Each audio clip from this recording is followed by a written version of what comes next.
Mr. President, pinatawag mo daw ba ako? Anong kailangan mo sa akin? Kasi, Okay, anong atin?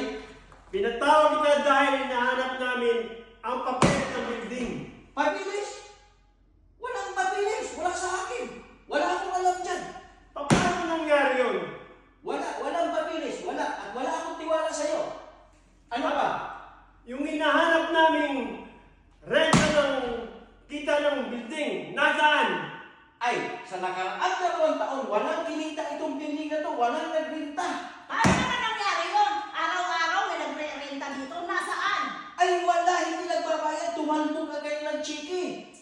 At nagpusapin na ba ako?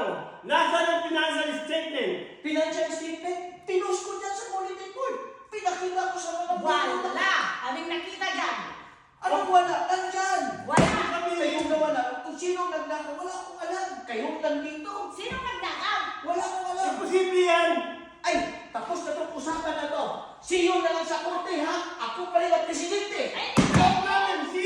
Ito pa ang problema. Kailan mo ibibigay ang bank account? Bank account? Ay, wala naman ng bank account. Zero. Aburo pa ko. Ang laki ng ginastos. Pinalilubit ko ang building. Pinaayos ko.